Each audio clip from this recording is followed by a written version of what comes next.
I never believed in ghosts until nights like these made me question the shape of ordinary things. I say that up front because I want you to know where I'm starting. Skeptical, practical, annoyed by bad horror movies and people who jump to the supernatural at the first creak. Then 3 separate things happened, one in a rural house, one on the ground floor of what I thought was a secure apartment, and one that began as a flirtatious sticky note on my car. Each of them began small, ordinary, and then kept piling evidence until there was no easy explanation left. I'm not here to tell you which answer is right. I'm here to tell you what I saw, what I smelled, what the recordings show, and why the end of every one of those nights left a room full of people. The homeowners, the building manager, the police, speechless. I'll tell them in order. If you've ever felt something in your house that made you double-check the locks for the 100th time, drop a comment. You're about to find out why I never slept the same after these. 1. The house with the basement. Steve asked me to watch his place for the weekend. He and his wife had to fly out for a wedding 2 towns over, and since the house sat alone on a long stretch of country road, he figured a friend staying there would be better than an empty house. I agreed mostly because the pay was good and because their golden retriever, Tucker, is one of those dogs you trust immediately. Soft eyes, a wag that announces a treaty between you and whatever small kindness he expects in return. Tucker is calm, the kind of dog that doesn't bark unless a deer steps into the yard or someone very obviously approaches. I've been around animals a lot. I like to think I can read them decent enough. The house itself was old but not creepy. Big wooden beams, a cellar door in the kitchen that led down to the basement where Steve keeps tools, and an old fridge. A heater that sighed at odd hours. The first night was uneventful. We watched a stupid movie. I fed Tucker treats he didn't earn, and I slept in the spare room with the window cracked for the sound of frogs. I set my phone to silent at 11, like any responsible adult. That's when the ordinary started to wobble. It was 3:21 a.m. The exact time is burned into me because I checked my phone after the first sound, convinced I'd misheard the house. It wasn't the heater. It wasn't a branch scraping the window. Tucker started barking, full-throttled, urgent, a sound that left the hair on the back of my neck standing. Not its usual friendly alert. This was low and insistent, the sort of bark that says, "Don't go down there." He was at the top of the basement stairs, barking at the closed door, as if something on the other side was breathing. I rounded the corner in my socks, heart a little faster than it needed to be, and watched him pace the landing, hackles up. The light over the sink was on, and the kitchen clock blinked 3:21 in cold blue. Tucker put his front paws on the door and pressed his nose to the wood, whining in a way that sounded like worry. I opened the door and went down. You expect basements to be cool. This one was not cool. It felt like walking into a fridge turned cold enough to sting the inside of your nose. The kind of cold that isn't explained by poor insulation. It was as if somebody had opened a door into winter inside the house. My breath fogged. I stood there for a few seconds and then called, "Hello?" Because that's what you do, right? You call into the dark. No answer. The basement was empty. Tools neatly hung, boxes stacked, that old cracked workbench with paint-splattered drawers. No one. Nothing to indicate a break-in. Tucker, however, sat at the bottom step and stared into a corner as if trying to read someone else's thought. I chalked it up to the wind, to mice, to the house settling. I went back upstairs, closed the door, and told myself the rest of the night would be normal. Tucker spent the rest of the night in my room at the foot of the bed, alert and uneasy, but he eventually lay down and breathed slow and even. I didn't sleep much. I kept thinking about that cold and how it had the same sharpness as stepping outside in January. The whole next day, everything was ordinary. Morning coffee, a run, the sun on the porch. Steve called in the afternoon to thank me and to tell me he'd be late getting back, which is why I stayed one more night. That evening, Tucker was his old self, chasing a tennis ball, dozing by the stove, pressing his head to my knee like nothing odd had ever happened. I almost felt foolish for being wound up. Then the second night happened, and whatever explanation I was holding on to started to leak.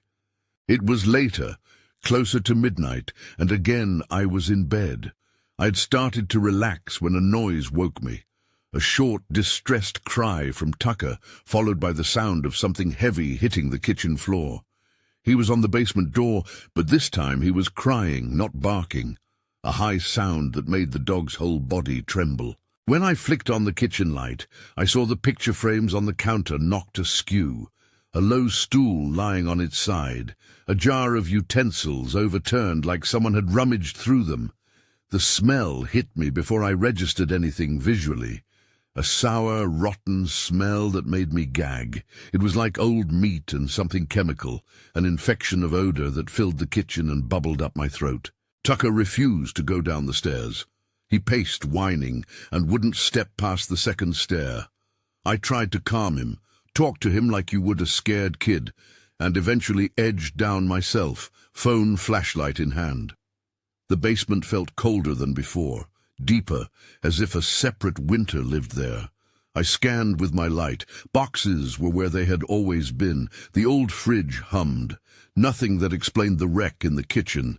No footprints, no dirt trail, nothing. I called Steve at 2 a.m. and left a voice message because I didn't want to wake his wife, and because I didn't know what to say that wouldn't sound like I'd been watching too many horror films. When he called back in the morning, his voice had that same flat, polite shock people get when they're trying to decide whether to be practical or scared. He remembered the story of Tucker as a puppy, how the dog used to react to the basement some nights, barking at the door, refusing to go down. He'd always shrugged it off. Old houses, he said, dogs have instincts. But the smell and the way the pictures were knocked down sank into a place in me that doesn't accept shrugging. Over the next 2 days, Tucker wouldn't go downstairs at all. He'd lay at the top of the steps, ears pricked, trembling when the basement door was cracked. He ate, he played, but he refused that one part of the house. And then, inexplicably on the third night, he trotted down the stairs like nothing had happened and went about his normal routine, as if someone had flipped a switch inside him. That flip didn't convince me. It unsettled me more. Animals don't usually do that, flip from terror to normal without some intervention, unless there's an obvious reason. I slept badly for a long time after. The house seemed like a body with a sore tooth you couldn't see. Every creak felt like a symptom. I kept imagining that foul smell reappearing when the kitchen light flicked off. Once, while I was rinsing a dish in the sink, the spoon slipped and clinked the porcelain in exactly the rhythm of someone tapping from below, and I realized I had started to expect movement from places that should have remained still. There are a few things that I tell people when they ask. First, I don't believe in making victims out of a place. The house itself didn't seem malicious. Second, there was no sign of forced entry or prank, no muddy boots, no neighbors with a history of creep shows. Nothing to explain the precise placement of the knocked-over stool and scattered pictures. Third, Tucker's behavior and the smell were real. It's one thing for an animal to act up. It's another thing for the physical environment to change in ways that don't align with normal causes. That's story one. A cold basement at 3:21 a.m. A dog who insisted something was wrong. A smell that announced itself and then evaporated, and an uneasy return to normal that left me watching every stair and door like they might be hiding someone else's presence. Steve still brings it up sometimes in the wrong tone, like a joke he doesn't know how to finish. His wife shrugs and changes the subject. I can't shake that cold. If you thought that was strange, wait until you see what shows up on a building's security feed. 2. The ground floor apartment. I moved into a ground floor apartment in a building I thought was secure. It had one of those old-school brick lobbies and a locked front door, a manager who waved me into a smile the first time I paid rent, and neighbors who were polite and nodded in the hallway.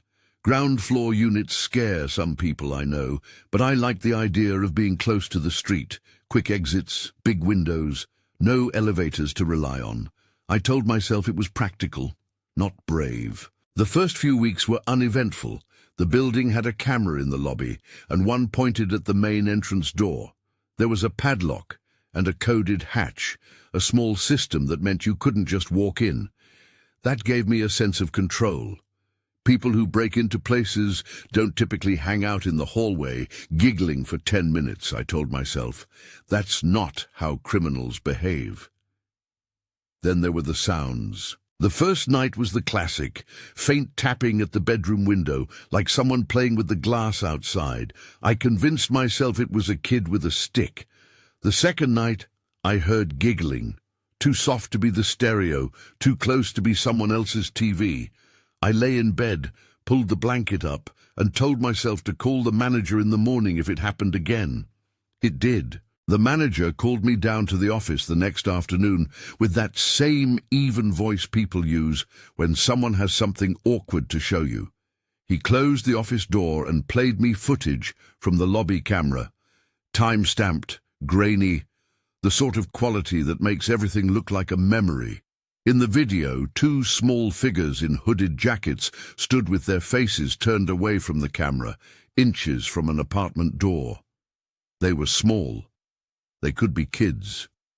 They hovered there for nearly 10 minutes. One of them reached up to fiddle with the doorknob again and again. At one point, one of the figures put its hand flat on the door, as if testing it. The camera angle caught them in silhouette. The hood made everything anonymous. After almost 10 minutes, the figures were gone. Not walking away, not stepping out of frame, just not there anymore. The doorway was empty. The footage showed no one leave the lobby. It simply showed the two of them standing, then a blank hallway. The building manager rewound and replayed the segment 3 times. He looked as unsettled as anyone who has CCTV footage of a place they're supposed to be able to control. There was no trail on the floor, no footprints, no sign that anyone had slipped through a nearby service door. The building's lock system logs showed no forced entry or door sensor triggers outside the normal hours. The manager had a file on the previous tenant, and he hesitated when I asked. He told me gently that something horrible had happened in that unit before I moved in. He didn't want to elaborate much, and the way he said it told me the story had a gravity that wasn't mine to press into. Later, I heard whispers from neighbors. There'd been a tragedy of some sort. I don't know the details because the manager wouldn't share them, citing privacy, but he said enough for me to understand that the building had a history that didn't make the hair on my arms relax. Watching the footage felt like being shown the wrong part of a movie. I knew something significant had happened. I could see movement. But the camera refused to provide the face that would make it sensible. When I asked the manager if the figures could be shadows, he looked at me like I'd offered a thin answer to a thick problem and said, "It's not the lighting. It's the way they disappear." I tried to be practical. Maybe someone entered, left through the back, and then the system hiccuped. Maybe the frames had corrupted. Maybe the interpolation of the footage simply dropped them between caching points. Technical explanations exist for everything, and I'm the kind of person who looks for them.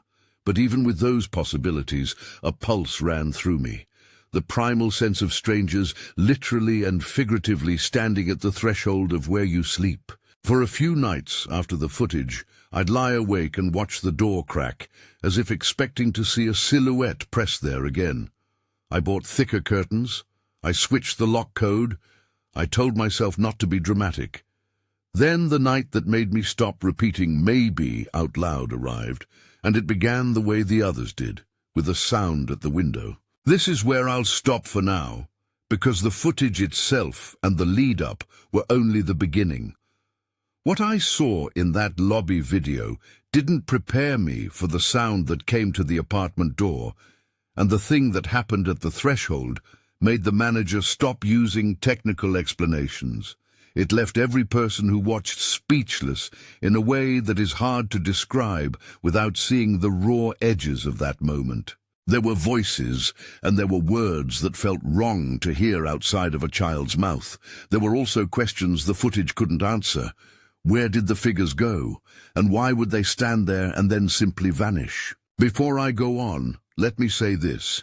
I did everything I thought rational. I asked the manager for copies of the footage. I took timestamps and saved stills. I told a co-worker what was happening. I tried to sleep with a lamp on.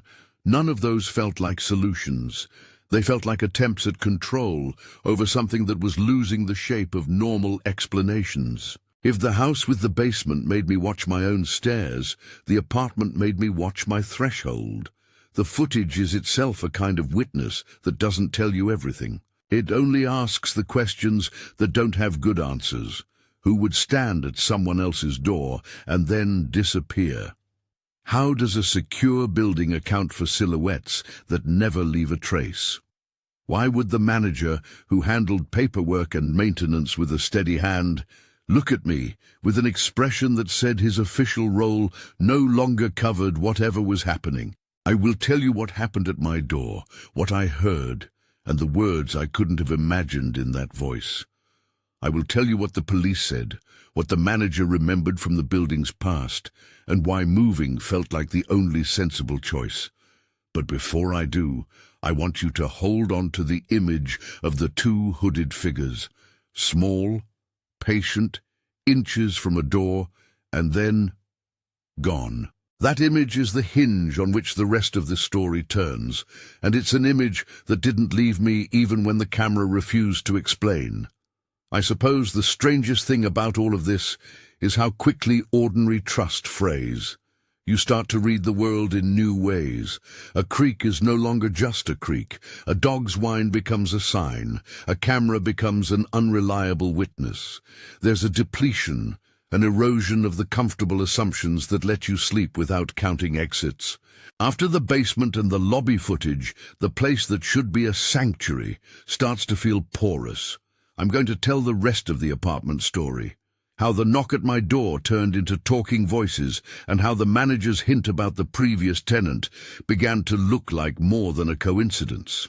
I'll also tell you about the police report, the way the footage was circulated and the reactions it provoked. But I'm leaving that part for a moment. The next thing I want to set up, because it's a slightly different kind of violation, is the story about notes. Sticky notes, neon pink, stuck to a car door handle. Tiny bright squares that began as something flattering and then learned the language of menace. That one didn't start at night. It started in daylight, and the creeping was in the tone rather than the temperature. It made the last two feel like the same problem, seen through a different filter. Ordinary objects weaponized into messages no one should have been able to send. I'll go on from here, but I wanted to get you into the right place first.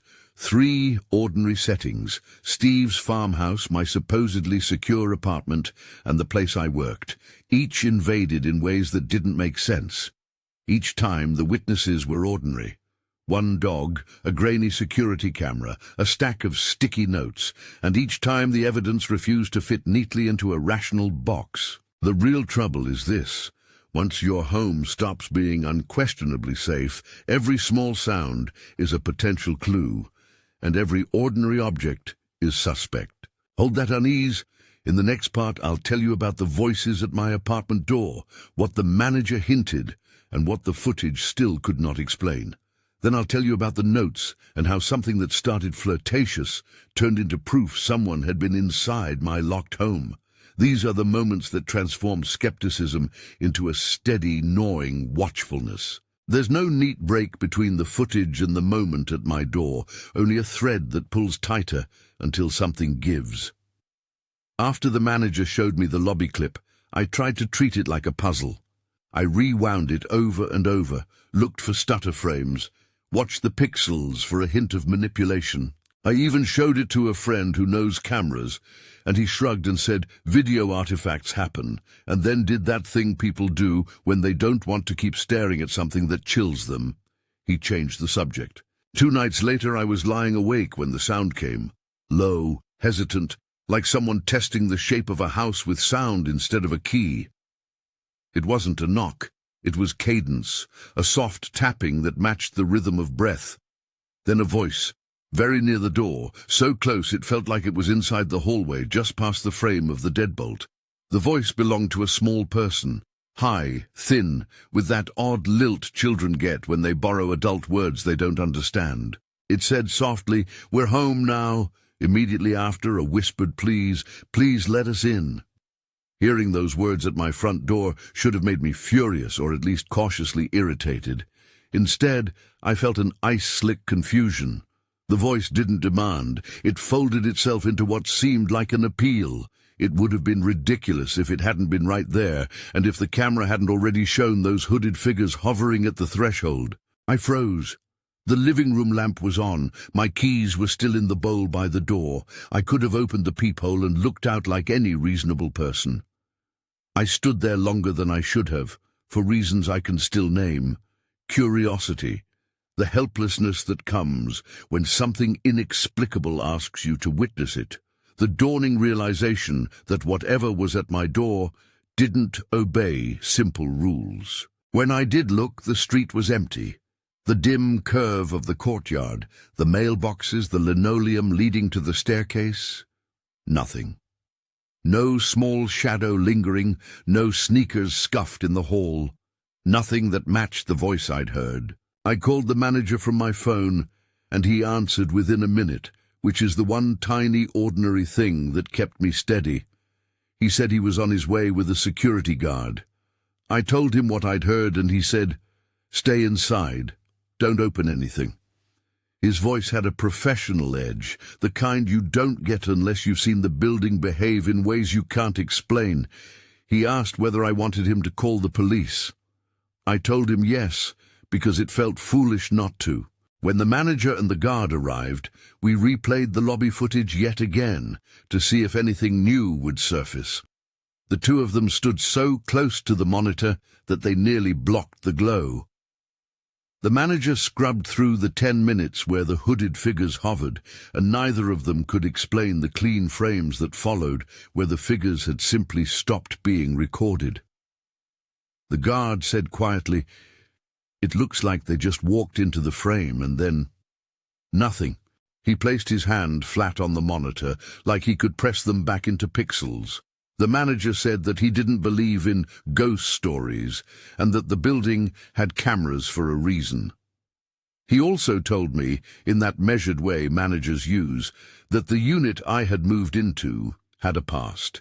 He said something horrible happened to the previous occupant and that it hung over the hallway like a smell people pretended not to notice. He didn't elaborate because he said it was private. At the time, I took that as a boundary. Now I think he was giving me a warning. The police did what police do. They took a report. They asked for copies of any footage I had. They ran through the technical explanations. An officer told me calmly that sometimes people enter and leave without triggering logs, that service doors can be propped, and that hooded figures on grainy footage could be teenagers trying to pull a prank. He said it in a way meant to soothe and to re-center the incident in the realm of the explainable.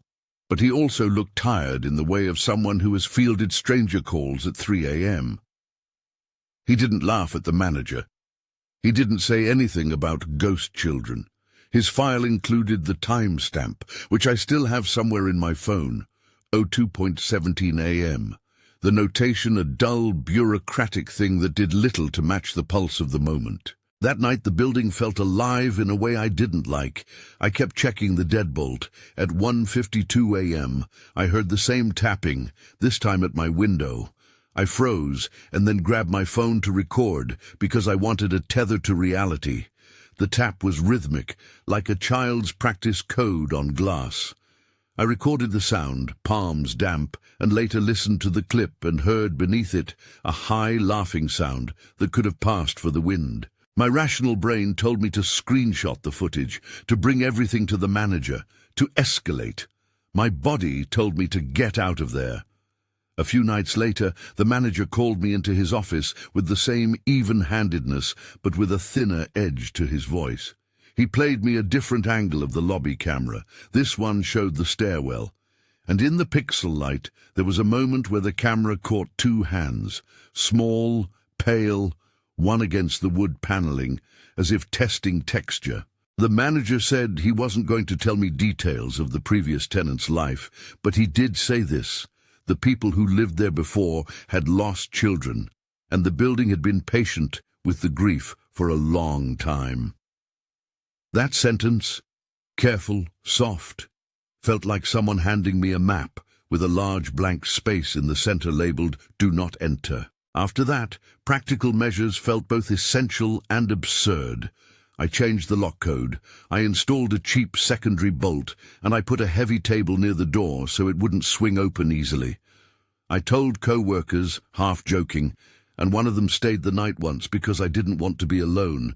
He slept with the lamp on, and at one point, when I woke from a shallow, anxious doze, I saw him sitting on the edge of the couch in the dark, listening like me.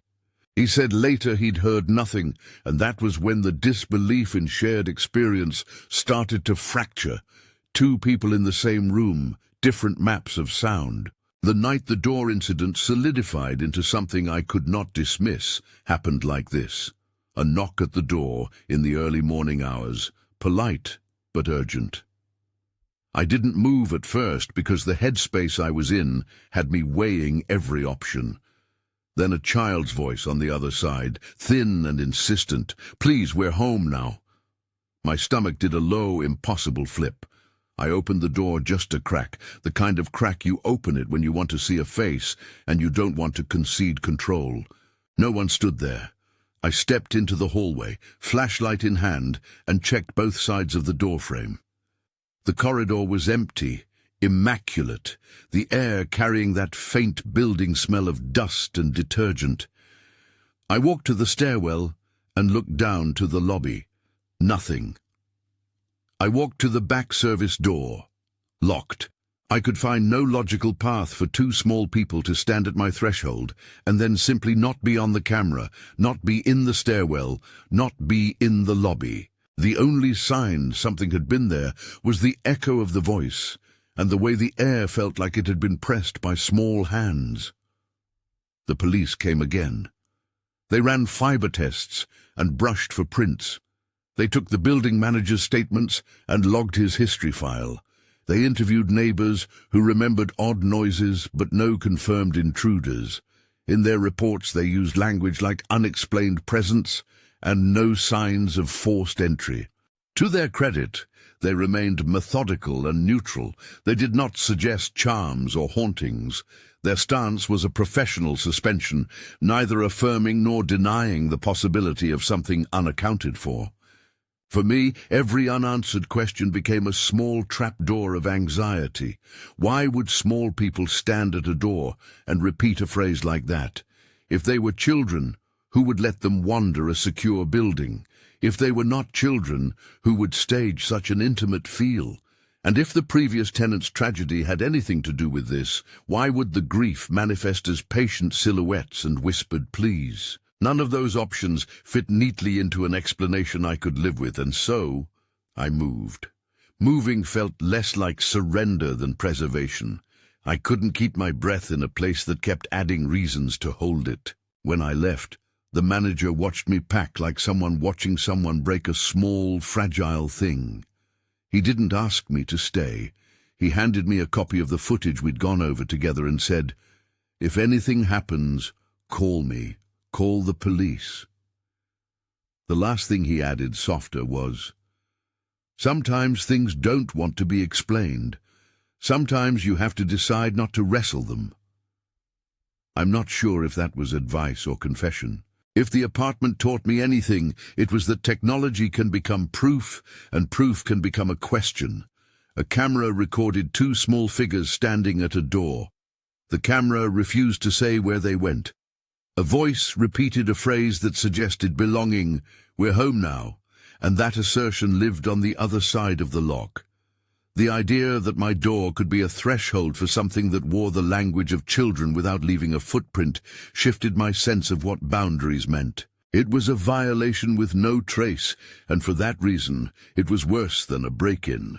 It was a breach of the assumptions I'd built my life on, that locks protect, that cameras witness, and that your threshold belongs to you. If the apartment left me with images that wouldn't quit, the last story, the one that started with neon pink post-its, left me with a more personal, invasive kind of unease.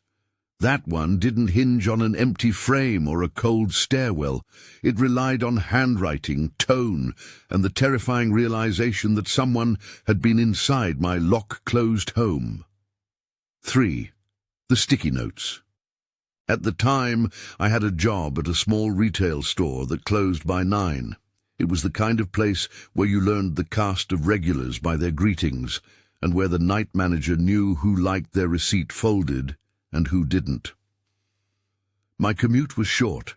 I would leave the lot, get into my car, and find a sticky note tucked under the windshield wiper or quick-snatched onto my door handle. The first one was almost flattering. Neon pink, neat printing, a heart drawn in the corner. It said simply, "You looked really cute today." I laughed and stuck it on my fridge. I told a co-worker who rolled her eyes and said, "Well, someone's got taste." Over the next week, the notes multiplied, always neon and always in that same thin, rounded printing. They shifted in tone from playful to insistently personal. "Nice jacket, saw you at the back exit." Small things that, gathered over 7 or 8 instances, begin to arrange into a pattern. They never had a name, never revealed a time. They were always left where only I would notice them.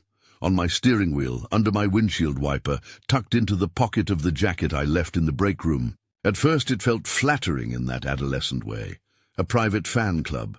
Then it started to feel like a perimeter being measured. The language grew more intimate. You smile when you think no one's watching. Someone knew the way I moved when I thought about nothing at all. I should have stopped it earlier. I should have filed a report after the 3rd note. Pride and embarrassment keep better company than they should. One afternoon, a note was affixed to my car that made me laugh nervously aloud. "Do you like roses?" It was a strange, cryptic line, clearly meant to be playful. I answered without thinking, grabbed a spare sticky note and tucked it under my own windshield wiper while I locked the car. "Stop leaving notes or I'll tell HR." It felt juvenile and it felt effective. I drove away feeling smug. That night, I came home to find a sticky note on my front door as I fumbled for my keys. I peeled it off and read, frozen, "You look cute when you're sleeping." The ink smudged where someone's thumb had brushed it. My heart did something like sinking. The same thin, rounded hand that had left compliments now left a sentence that could only have been written by someone who'd been inside the house late at night and had stood over my sleeping form. I checked every lock and every window in a fevered sweep. Nothing was disturbed. The house had the quiet of places that believed themselves to be private. The note proved that someone had been inside. The police called it a violation of privacy and took the note as evidence. They looked at the adhesive and catalogued it.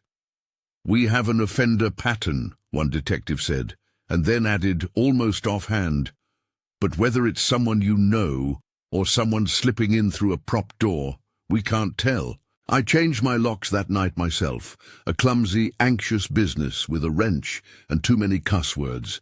I told my manager at work, and we moved my schedule so I was always leaving earlier in daylight. I parked in a different lot, and I stopped walking the long route home that I loved because it felt exposed, my life compressed into practical rituals meant to breed confidence. I told a friend, who stayed over more nights than I liked because my instinct to be alone had wavered. One night, after a string of frantic Domino's orders and sleeping with the lamp on, I woke to the sound of paper being folded in the living room. I sat bolt upright, heart hammering, and saw, under the sodium glow of the street lamp, a sticky note precisely folded and placed on the coffee table. I had to convince myself to walk into the living room. Every step felt like entering the scene of proof. I picked up the note and unfolded it slowly, as if the words might be a wrong answer. In the same neat round script, 3 short words: I miss you.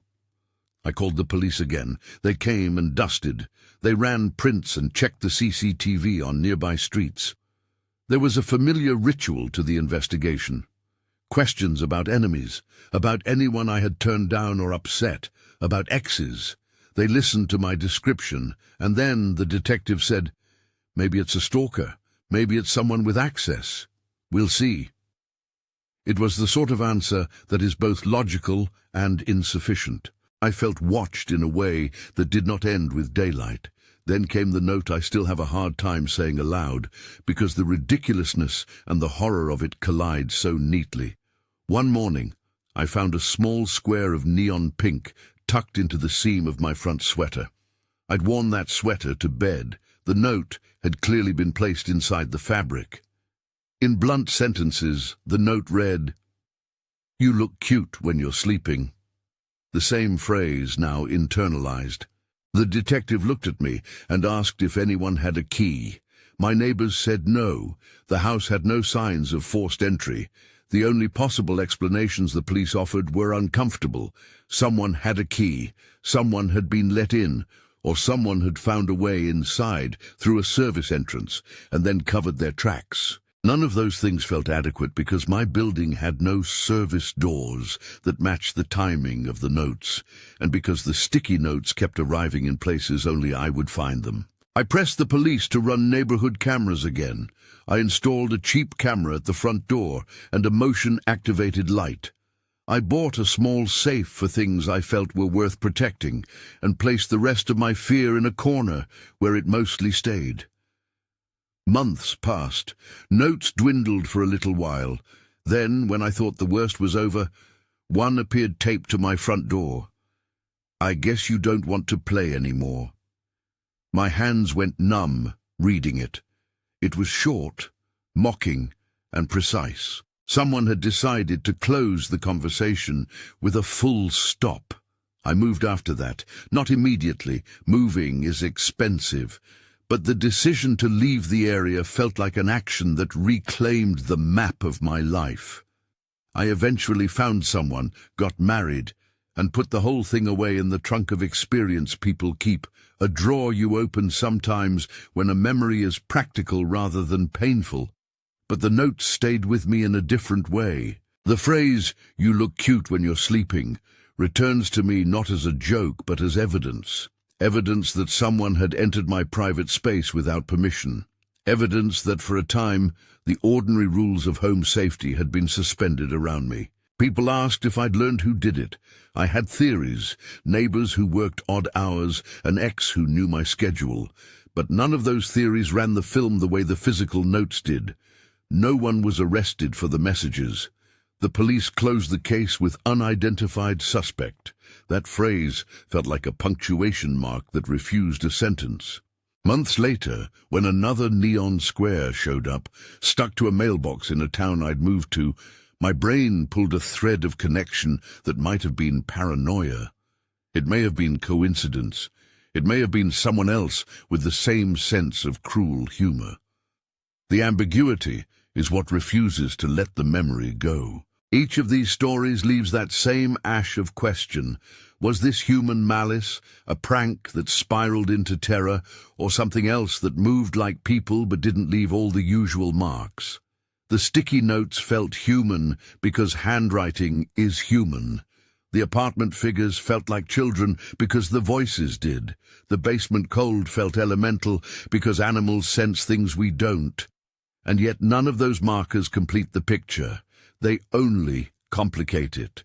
After all 3 experiences, after the basement cold with Tucker, after the hooded figures on the security footage and the voice at my door, and after the neon notes inside my locked home, my skepticism didn't flip like a light switch into superstition.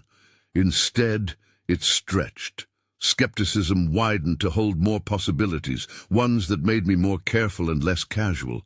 I found myself double-locking doors I'd always left propped, checking under beds for reasons that felt childish, and listening to the small noises of a house like they might be words I'd misheard before. There are patterns that connect these 3 invasions. First, the domestic sphere recoils. Each incident attacked some sense of home as sanctuary: basement, threshold, bedroom. Second, witnesses that should provide clarity: an animal, a camera, a piece of paper, offer evidence that refuses to resolve. Tucker barked and smelled and refused to go down. A security feed captured silhouettes that vanished between frames. Neon notes proved someone's presence, but not their identity. Third, authority figures: Steve, the manager, the police, responded with practical measures and clinical words, and yet their answers held a space of admitted ignorance. They could help, they could advise, they could take fingerprints, but they couldn't make the feeling go away. What I keep thinking about, late at night, when the house settles and the bones in its floor creak like old chairs, is how ordinary objects are the ones that turned most unsettling. A stair, a camera angle, a neon post-it. Those are things any of us live among. They are the infrastructure of daily life. The way those objects began to act like evidence instead of furniture dislodged something deeper. The confidence that normal rules will apply. The confidence that the world is mapped in ways we can always trust. You might ask whether I think what happened was supernatural or criminal or somewhere between. I don't have a tidy answer. I can list probabilities and then cross them with the bits of proof that insist they don't fit anywhere neat. I can tell you what I saw, what I heard, what the footage recorded, and what it refused to say. I can tell you how a dog's hackles rose in the middle of the night, and how a manager described something horrible in a careful voice. I can tell you how a sticky note can stop a sleep, and how that small square can be both intimate and invasive. I can tell you that those things left a room of reasonable people, friends, homeowners, a building manager, the police, speechless. Sometimes the speechlessness is the refusal to accept a cheap explanation. Sometimes it's the absence of an explanation at all. There is a difference between being unsettled by not knowing and being terrified by the thing that doesn't answer. Each of these moments landed in that no-man's land and stayed there like a figure refusing to step into light. So what do you do after that? For me, it was practical. I moved, I changed locks, I installed cameras, but none of those things cured the underlying truth, which is that the world felt a little porous afterward. You learn to treat every ordinary sound as a potential clue. You sleep with a lamp sometimes, and on the nights you don't, you wake to the feeling of being under a watch.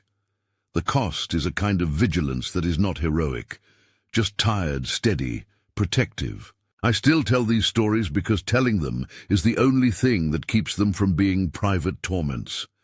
There is relief in saying the words out loud, in watching a group of people go from skeptical to unsettled with me, and sometimes that shared silence at the end is the most profound thing of all.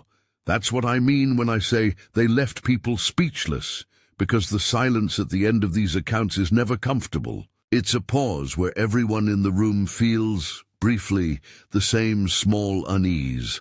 What would we do if the thing at our threshold spoke our name? If any of this resonates, if you've ever had something in your home that didn't make sense, if a pet has warned you about something you can't see, if a camera caught an image your brain can't place, leave a comment below. I want to know I'm not alone in that wakeful feeling that follows. These are stories I still think about.